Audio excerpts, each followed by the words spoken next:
Dr. Chilton is muted. I can't hear you. Thank you for whoever said Dr. Chilton is muted. You gotta start over. This was not only important to know, this is also an historic first. So I very much appreciate what you had to say. I will, in fact, start over. No question about it. I was just reflecting on the fact that we meet in Rhinebeck as we could meet right now anywhere within the mid-Hudson Valley on a gorgeous occasion because we have strangely good weather, but unfortunately for the rest of the country, the weather has sometimes been strange, but also very bad. The level of destruction in the midsection of the country is historic. The fact that we can understand some of the reasons for extreme weather events doesn't make them any less extreme, nor does it make the trauma less for those who are going through it. We think of them not only because it's right for us to hold up people in trauma, but because trauma is also something that concerns the texts that we're going to be considering today. The period that leads up to Christmas within the calendar of Christianity is, of course, joyful, but is it a joy marked by darkness, namely the slaughter of the innocents, which I'll be discussing today. And this reminder at the time of Christmas is by no means unique to Christianity. I was saying last time that the Feast of Hanukkah, which we are now just through, is one also of joy, the lighting of the candles. It is marking event of the celebration, but it's because of a joy that has overcome enormous suffering and adversity. Namely, the fact that the temple in Jerusalem in the year 167 before the Common Era had been overtaken by the head of the Seleucid Empire, and he had actually rededicated it to the worship of Zeus. And he had effectively attempted to outlaw Judaism. And in order to do that, he launched a genocidal attack on practicing Jews. Excuse me, because of the good weather, there's a bit of pollen around to which I seem to be responding. Karen is just going off to, I hope, get me some water or coffee or something like that. I do excuse myself. It happens when the pollen is about. It's been known. It's been known. So in the context of Judaism thank you very much, Karen. In the context of Judaism in the 2nd century before the Common Era, it wasn't at all obvious that the religion was going to survive, or that the people who lived in and around Jerusalem would ever prosper again. That turned out to be reversed by the group that we talked about last time, namely the Maccabean regime, the same regime that was served by the forebears of Herod the Great. No Maccabees, no Herod. It's really quite clear. And the extent of the comeback of Judaism after this disastrous event of 167 was such that not only did the kingdom of Judea prosper and acquire a landmass greater than it had during the times of Solomon and David, but in addition to that, the Seleucid Empire, which had attempted to wipe them out, itself was destroyed by a new empire called the Parthians. In Judea itself, of course, the new power to be reckoned with was neither the Parthians nor the Seleucids, but the Romans. First, the Roman Republic, and then the Roman Empire. This was the background that we considered as we dealt with the rise of Herod the Great last time. Today we shift to the time immediately after the death of Herod the Great, and we'll look at a period of extraordinary confusion and once again violence. But the violence concerned is unlike the violence that was unleashed by the Seleucids against those practicing Judaism. It was instead the violence unleashed by the Herodian family against other Jews. It was not as widespread, but it was even more intense because it was going on within the community. It was highly local, and it caused a vivid memory within the sources of the New Testament. So what I would like to discuss is what produced this second major trauma, and also how it is that events of trauma, such as the attack of the Seleucids on the temple, and then later on the slaughter of the innocents, can be remembered within religious traditions and transformed into occasions of hope. So let me take a look at, am I permitted to share the screen on this? Okay, thank you very much, Karen. This will be our next question to see if I can just bring up, for those who are joining us by Zoom, the same excerpt of, okay, here we go. I think it's going to come up for us. Yes, here it is. So this way we can all literally be on the same page.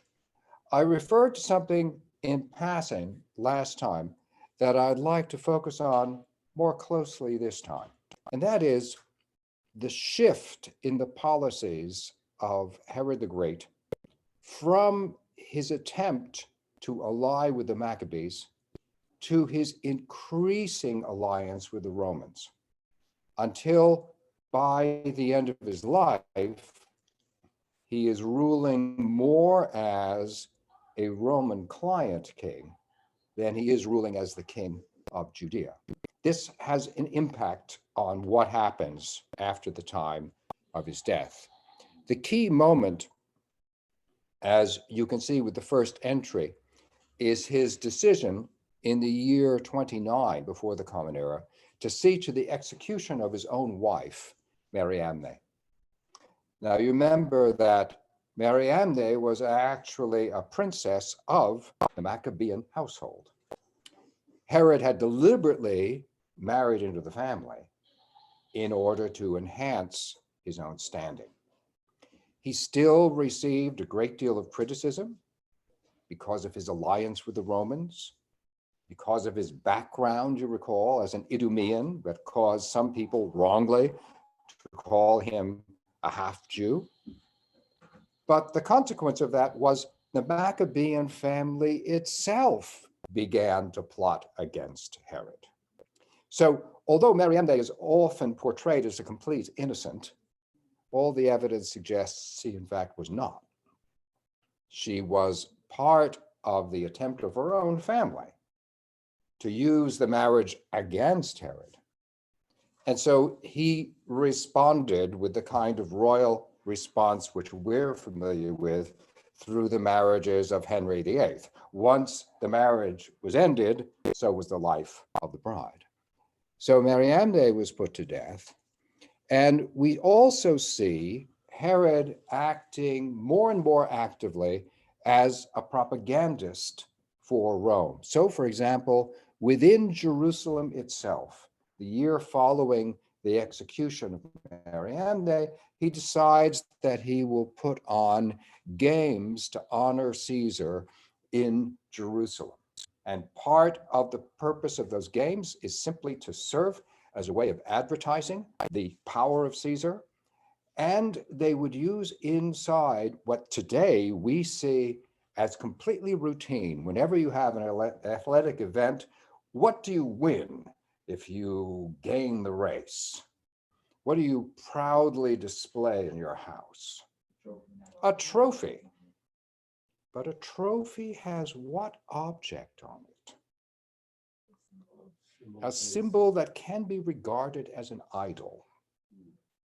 And within Judaism, the Pharisees in particular took deep offense that within the vicinity of the temple, Herod the Great had sponsored these games complete with the trophies, which at that time were not the usual plastic gold-covered things that we're familiar with, but they were in fact poles, which had emblems of imperial power on top. Nonetheless, Herod continued his way. He violently put down the Pharisees on that occasion, and he also began to marry other women by whom he had heirs potential as well. So in 25, he married a woman named Cleopatra. No, not that Cleopatra. It became a very popular name. That Cleopatra had already died at the same time as Antony. Marries another Cleopatra, has a son who eventually is going to inherit some of his power, but not all of his power. As Herod becomes more pro-Roman, he also becomes more jealous of his own power. He wants his sons to have part of his power, not all of it. So he has a son whose name is Philip, and he continues at this stage to offer some hope to two sons he's had by Mariamne, Alexander and Aristobulus. He sends them to Rome for their education. The idea is if you live in Rome, you're being prepared to be a king, to come back and to rule. They could hope.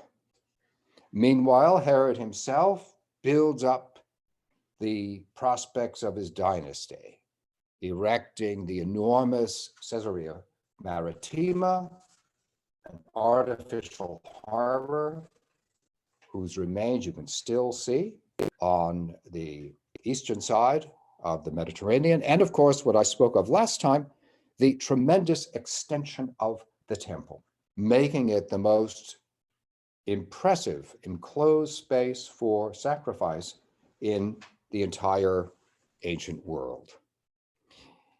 But then things start to go very badly for Alexander and Aristobulus. They begin letting it be known in Rome and in Herod's own court back in Judea that they see themselves as being better equipped to reign than Herod is. They have better connections with Rome. They claim their Greek is better, and it probably is.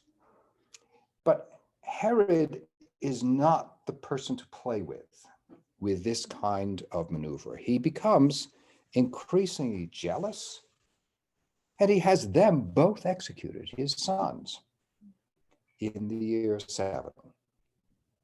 By this stage, he is not behaving normally by any parameter, certainly not by the standards of his own previous rule.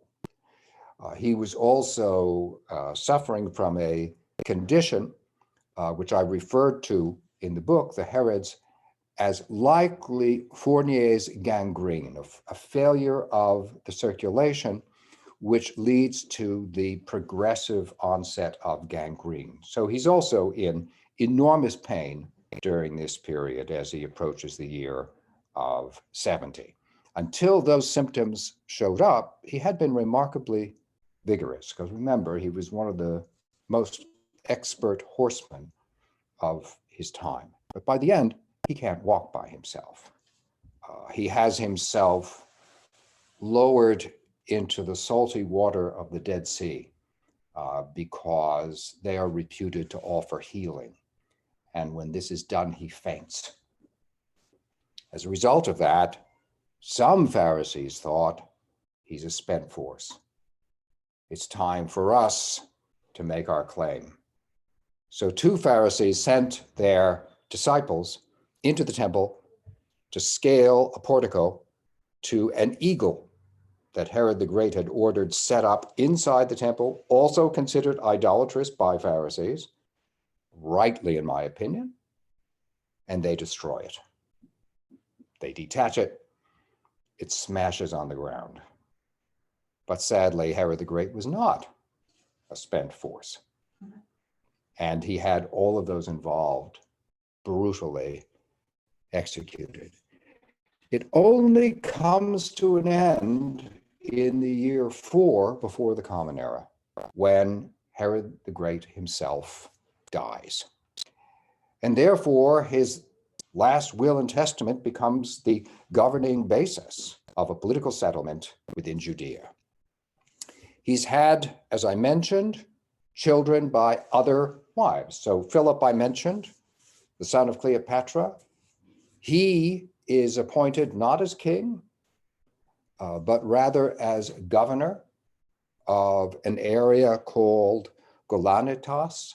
We now know it as the Golan Heights. It's that same area that is to the east of the Sea of Galilee. He has another son named Antipas, who inherits Galilee. This will be the, quote, Herod that's referred to in relation to Jesus when he's in Galilee. It's not Herod the Great, it's Antipas, because after all, Herod the Great had died in 4 BC. And then the favored son by the last will and testament of Herod the Great is Archelaus. Herod does ask that he be named as king, but not of the whole territory, only of Judea proper. Then Archelaus is going to have to make his way in order to make this a reality. And the attempt of Archelaus to make his way is what brings us to the slaughter of the innocents. Now, to do that, we have to look in a little bit more detail at a question of chronology. With Herod the Great dying in 4 BC, you see the difficulty of imagining him as the reigning Herod at the time of Jesus' birth. The numbers don't work, especially since the most exact of all the Gospels chronologically, the Gospel according to Luke, makes it quite clear that Jesus was born after Herod the Great's death, likely in the year 2, what we would consider the year 2 of the Common Era. Of course, we always have to bear in mind that the ancient calendar that we rely on didn't exist in the ancient world, right? In the ancient world, no one imagined, oh, in what year did Herod the Great die? Oh, it was before the birth of Christ. No, people didn't obviously think that way. They only began to think that way centuries later, when a Christian scholar, whose name was Dionysius, took all the different calendars of antiquity and he put them together into a grand scheme. Those individual calendars were the national calendars of the Egyptians, the Romans, the Syrians, the Judeans, the Babylonians, the Assyrians, all that he could get his hands on. And naturally, they do not all correspond. So the fact that he ended up estimating the birth of Jesus, and we would now say, actually, this is closer to 2 of the Common Era, says a great deal for what he did. Because among other things, these differing calendars often began in a different part of the year, depending on when someone began his reign and whether that person began his reign and officially started the calendar on that date or waited for a traditional New Year celebration that followed either in the autumn or in the spring, because you'll see that typical variation among calendars. So if you see that scholars will sometimes say something like, Jesus was born c. circa 2 of the Common Era, that's not because they're being lazy and they don't want to do the math. It's because the math itself is often disputed. But having said that, the death of Herod the Great prior to the birth of Jesus, that is very well established, so that the operative member of the family at the time of the birth of Jesus was Archelaus, whom, as I said, Herod the Great, by his will, had appointed to be king of Judea. But that ran into such enormous dispute that the people of Judea were put through more trauma than we can imagine right now, even including recent events in Kentucky and elsewhere. Archelaus understands at the very beginning from 4 that he faces a propaganda challenge. He somehow has to be recognized as his father's true successor. So he involves himself very vigorously in an enormous burial ceremony for Herod the Great, taking a long procession down to a site named Herodion, which had been an occasion of a major military victory by Herod the Great. So there is a castle built there with a monument and a tomb and an elaborate sense of a state funeral. Archelaus then establishes himself in Jerusalem, and he decides he is actively going to visit some of his subjects in the temple in Jerusalem. Seems to be a pious act, you might say. But bear in mind, Archelaus was not one of the sons of Mariamne. He was not one of the Maccabean sons. They were dead. In fact, Archelaus' mother was a Samaritan. And Samaritans are not recognized as being part of the practice of Judaism by others in Judea at the time. In fact, there's an active antagonism between Judeans and Samaritans. Archelaus ran afoul of that. While in the temple, he attempted to distance himself from the worst excesses of his father, Herod the Great. He said, for example, that those counselors who had supported the idea of the eagle in the temple and who had supported Herod the Great in murdering those who had hacked it down would no longer be a part of his court. But those in the temple wanted more. They also wanted those counselors themselves punished. And Archelaus, having been probably too conciliatory at the beginning, was too hard-lined then as time went on. First, he said, well, I can't make a decision of that kind until the emperor in Rome confirms my appointment as king. Which makes you wonder, then what are you doing in the temple in the first place? If you really have to wait for confirmation. And then he leaves the temple and sends some of his troops in and asks them, would you please negotiate? The troops are treated rudely. They're beaten back with stones. And then Archelaus overreacts. He sends troops in. The estimate is that 3,000 people were killed in the vicinity of the temple, and he actually canceled Passover that year. Wouldn't permit people into the temple in order to complete the feast. And then, to compound all of his errors, he went to Rome in an attempt to have the will confirmed so that he indeed would return as the king. Now, everyone knew if he returns as the king, the result is going to be murderous. Years later, in fact, Jesus tells a parable in the Gospel according to Luke about a king who had to leave his subjects in order to have his rule confirmed. And he gives them some of his wealth to look after while he's away. And when he returns, it is in order to murder his enemies.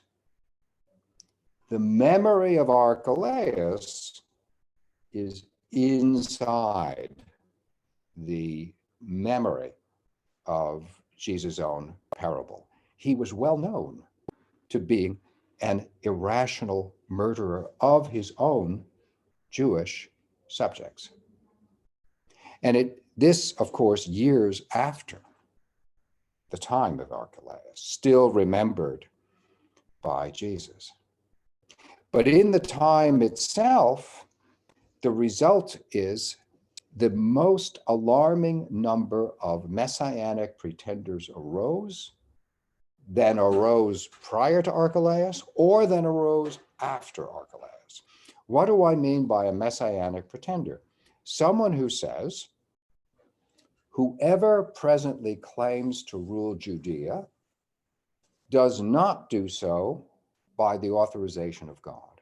In other words, these people I'm about to refer to hold that Archelaus or any other son of Herod would not be appropriate as leading Judea. That is a designation that should really be made by God himself. That is what we mean by saying that someone is a messianic pretender. The person claims to have been anointed, Mashiach, by means of the divine. And we have a series of them. One of them is Judas the Galilean, also called Judas, the son of Hezekiah. You can see this under 6 CE, because this was the end of all these events. You have a sequence of these messianic pretenders from 4, and then by the time you get to the year 6, the Romans realize they have to intervene. This is just an impossible circumstance. So this same Judas, son of Hezekiah, or Judas the Galilean, was the child of someone that Herod the Great had himself defeated when he came to power. So now the family is back and wanting to have payback. Another is named Achiab, who proves to be extremely effective at taking over former fortresses of Herod the Great and establishing a military power in Judea. Another is named Simon, who had actually been one of the slaves of Herod the Great, who said, actually, secretly, Herod the Great anointed me to succeed him. And look, I can prove it. I have his diadem. The diadem is the piece of ribbon that a king wore at this time if he had been selected within the Roman Empire. And another was named Athrungus, who was well known as a shepherd who claimed to stand in the lineage of David, who was also a shepherd. What you're seeing is an entire major part of the Roman Empire starting to melt down. Archelaus returns and reacts with the same kind of violent ineptitude that we've already seen. He believes the best thing to do is to increase his own wealth, to project his power. And he does so especially in the region of Jericho, where there was already a major Herodian compound. They had inherited this from the Maccabees. They extended it during their own period. And on that basis, he decided to acquire more and more lands around Jericho, which were already occupied as villages. He destroyed them. He wiped out the populace. It was a policy of planned genocide of a part of the Jewish population in order to push back against messianic opposition. This is just what the gospel according to Matthew describes. Killing those, especially the young people in an area, in the fear that they were the basis of a messianic claim against the Herodian regime. Matthew's gospel makes a mistake in thinking that is Herod the Great. In fact, it is Archelaus. He is the one who was so uneasy about messianic pretenders. He was the one also who reacted with this extraordinary violence against large numbers of his own countrymen. He's unlike Herod the Great. Herod the Great was violent against his own family, first of all, against those outside Israel. But Herod the Great never engaged in genocide against other Israelites. Archelaus, we know, did. So, what is Rome to do? Rome reacts first, as it always does, when it sees that revolt is possible in this part of its empire, and that is, it wishes to intervene to restore the military situation, because Rome is using Judea as a buffer state between itself, the whole Mediterranean area, and the emerging Parthian Empire. The Parthians had taken the place of the Seleucids. They were the counterweight of the Romans. Basically, in the first century, there was a kind of superpower standoff between Rome and Parthia, two rather equally weighted empires, with Judea and Syria in the middle. For this reason, Rome was not going to watch while Judea was lost as a result of Archelaus' violent ineptitude. So it sends in one of its greatest generals, whose name was Varus, who took in toto 3 legions in order to reconquer Judea. That tells you the extent of the revolution that was going on. You're talking about a force of approximately 20,000 people. And Varus, being a Roman general, decides he has to show his total mastery of the situation. So he does. He decides to round up those he considers to be the worst example of the leaders of this revolutionary activity, and in one mass crucifixion, crucifies 2,000 people. And he does so in order, in his own mind, to demonstrate the total power of Rome. Meanwhile, Rome itself decides Archelaus cannot rule. He cannot rule as king. He can't rule as some sort of title less than king, because he's just hopeless. While it is being considered how it is, therefore, that Judea should be ruled, if you take out the Herodian, who should you put in? Of course, Antipas in Galilee is waving his hand. and is putting the case forward that he should be the brother who takes over in Judea. Philip in the Golan Heights is in a similar position. But the Emperor Augustus is not minded to do this, especially because there is a group of the leadership from the temple in Jerusalem. These are called the Sadducees, because they hold that their power derives from the family lineage of Zadok within the Levitical family.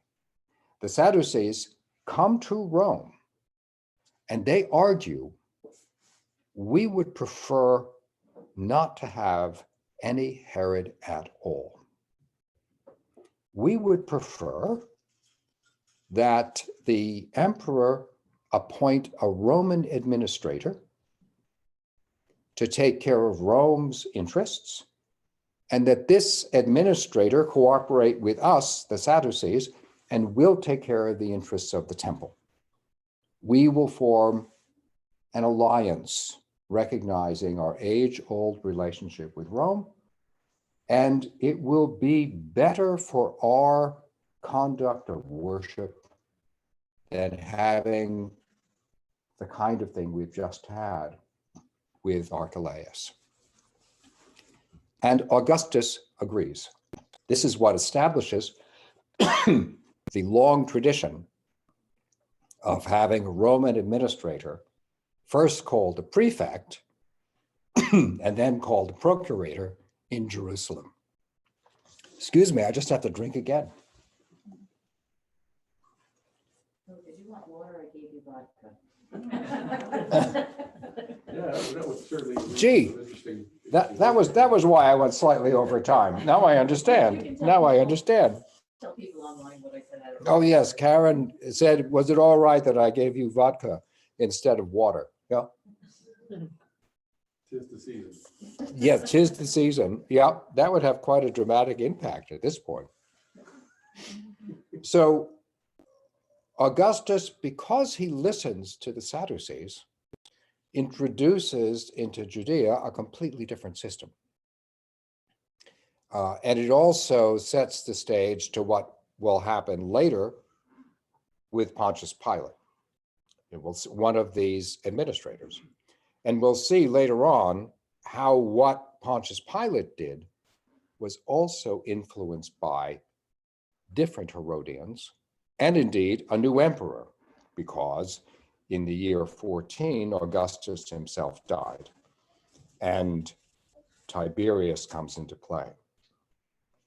So for those who framed the New Testament, including Jesus, who referred, as I mentioned earlier, to the pattern of violence of Archelaus, for those who framed the New Testament, there was a deep awareness of the dreadful violence that was actually the background of this entire period, a period that extended before, during, and after the birth of Jesus, and that led to increased Roman administration, most famously in the fact that they did whatever they did whenever they conquered, and that is they put in a census. The purpose of a census, also referred to in the New Testament, the purpose of a census is not to count people for voting purposes, right? Because people generally don't vote. The purpose of a census is to determine how much communities pay the Roman Empire in tribute.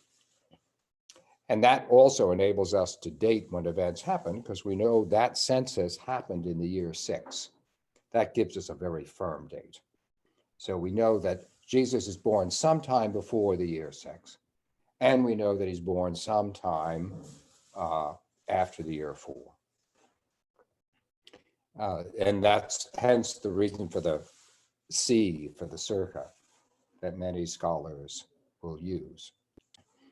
So it's understood that even the birth which is celebrated in darkness, much as in the case of Hanukkah, the Hanukkah candles are lit during a period of persecution. Both of these feasts say something about how it is that one can live in darkness, and even if without hope, can understand that hope is possible. So thank you for coming out, those of you who did. Thank you for joining by Zoom, those of you who have done that. Which, I'll take which, this down so that way we see everybody. okay, good. Get questions? Yes, questions are welcome or comments. Whatever happened to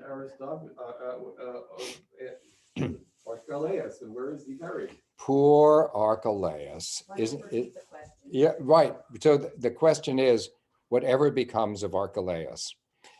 In the Roman Empire, if one is not an actual enemy, which has a truly bad result, because if you are recognized as an enemy, as a king, you're likely to be beheaded. Although there was one case where the Romans were so enraged by someone who opposed them. This was Antigonus, the same person who called Herod the Great an Idumean or half Jew. When the Romans defeated him, they crucified him. It was most unusual. Usually, crucifixion you reserve for people who are under a much, much lower caste than a king, but you can do that.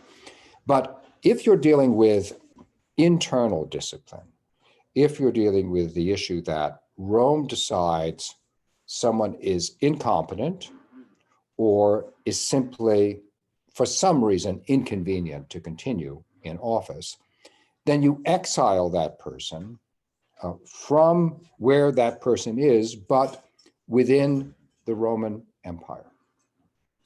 And it's felt that the worst thing you can do to an exiled king is to send them to either Spain or France, because those are regarded as being the nether regions of the Roman Empire.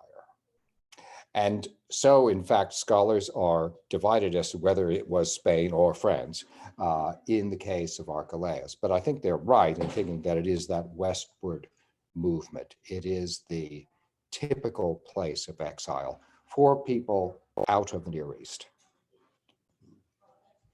But relatively speaking,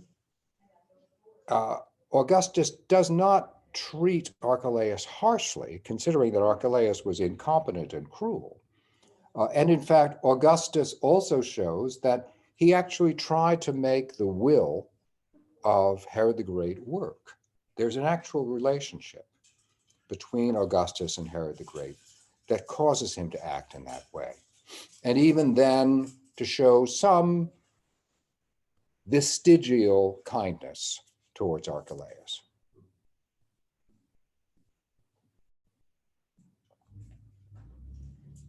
Would have been nice for some dramatic punishment to come his way, but he simply lost power. Yeah, simply lost power in southern France. And, It's could have been worse. Yep, exactly.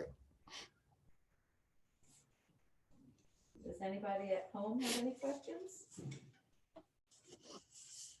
No, Arlene, you're shocking me today. You're muted, but we still love you. That's good. All right. I have a question. Please go right We ahead. have a question here. So who or what would have been the military that Archelaus was able to command? Oh, very commit the good. Genocide, Mm-hmm. and how were they then subdued, taken over, or conformed to the will of the Sadducees? Right. I mean, how did that all? Excellent. This is a question about what troops Archelaus would use when you consider that the Roman army, the legions, they're under the command of Varus, right? And this is an excellent question because it helps us to see what the nature of the Roman involvement was within land which they themselves occupied, but which they did not have to control on a day-to-day basis. That is, when Rome established someone as a client king, like Herod the Great, or like Archelaus wanted to be and never became, the concept was that for most purposes, the client king would actually administer that region. Now, this was not only true of Judea. So, for example, there was another Archelaus who lived in Cappadocia. Nothing to do with the Herods. He's way up in Cappadocia in present-day Asia Minor. He's appointed by the Romans very happily because, interestingly, he has a connection to high priestly families there. Again, completely different religion, but the Romans understand, look, if we want to occupy these powers, let's get allies. Let's make certain kings our clients and have them function as our surrogates as far as the interests of Rome are concerned. And then those same people can also pursue their own interests and their own ambitions. The same in principle happened, as long as it worked, with the Ptolemies in Egypt. All with their different religions, different languages, different cultures. One way that the Roman Empire could survive in the way that it did. That way, it actually doesn't have to have an enormous standing military in order to control all the lands of its empire. That's why the Roman legions move around so much.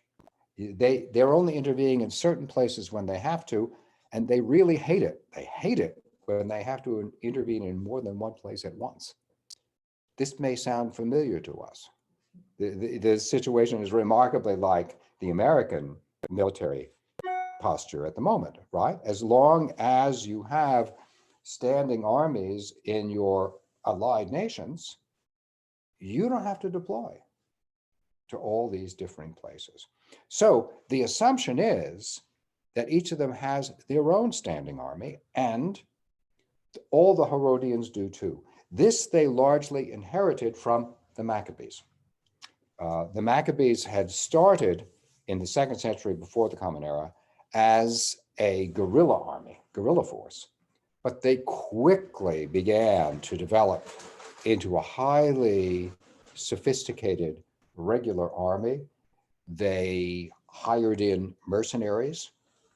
They began to mimic the practices of the Romans, so that the army at the disposal of a Herod the Great or an Archelaus or an Antipas would have looked remarkably like a Roman army from the point of view of their training and their marching practices. But of course, they would have they wouldn't look like Romans, they couldn't masquerade. But for most purposes, they were adequate to deal not only with local law enforcement, because there are no police, right, that are separate from the military. So you can use them for local law enforcement, and also for, let's say you have a battle. From time to time, Herod the Great had skirmishes with the kingdom of Nabatea, which was to his east. They both had standing armies. They're both affiliated with the Romans. Sometimes they would actually do battle with one another. They had enough forces to do that. The Romans would tell them, stop, and then they would stop doing it, because the Romans had no interest in one client king going to war against another. So you've got some real power. Also then, the Sadducees, in control of the temple, they also have some armed enforcement associated with the temple. Why? Because the temple is a place of enormous wealth, and you also have thousands of people streaming into the temple at feast times, and therefore keeping order becomes an imperative. So you have different layers of military going on at this time. And when the Romans go to war, they expect their client kings will come with them. This is exactly how it worked with the father of Herod the Great, Antipater, when he went to Egypt to help Julius Caesar. Well, I have a question now. Okay, go right ahead, Arlene. Archelaus then was responsible for the slaughter of the innocents in his madness of trying to get rid of anyone who might threaten his throne. So, or his power. So in other words, a messenger, the scripture says an angel came to Joseph. So somehow Joseph heard about this and got out of Jerusalem. He got out of the country and goes to Egypt. So that's how that all ties together then. That's right. You have, what happens is that in the story as told by Matthew, these figures are indeed referred to. So there's reference to Archelaus in particular. There's also reference to Herod the Great. As concerns the person actually giving the order, however, I think Matthew's gospel gets confused. I think one Herod is mistaken for another, and something that Archelaus did is attributed to Herod the Great. You will also find places in the New Testament when later members of the Herodian family are simply called Herod, even when they're not. It's very much like in the book of Exodus, the name Pharaoh. You know, Pharaoh is a title. It's not a person, with the result that there is a continuing discussion of who the Pharaoh of the Exodus was. Personally, I think it was Ramesses II, but you will find others who will offer different candidates. What's happening is that people who are on the sharp end of power don't remember all of the details of who exactly was in charge at that moment. One simply remembers generically, it's Herod, it's the Pharaoh, and so forth. New Testament, like the Talmud in this regard, the Talmud also famously refers to Herodian family members, and sorting out which family member it is a matter of great dispute. The New Testament, like the Talmud, is written by people who are not inside power. For them, those who wield power are remote, and the identity of one fades into the identity of another. I think that we all have learned a little and a lot. Good. And I think this is our last event for 2021. For this year, that's right. Let us hope that 2022 will permit us to gather. We shall see. We shall see. And I believe we do have a date in January, correct? I remember discussing that. I'm not sure whether it got beyond being penciled. So everybody will have to stay tuned. We'll have to stay tuned to make sure that we're not only penciling, but inking that particular occasion. Yep. That's good. Terrific. Well, thank you very Thank you much, very much. Dr. Chilton. Right. Thank you. Take care. Thank you for coming.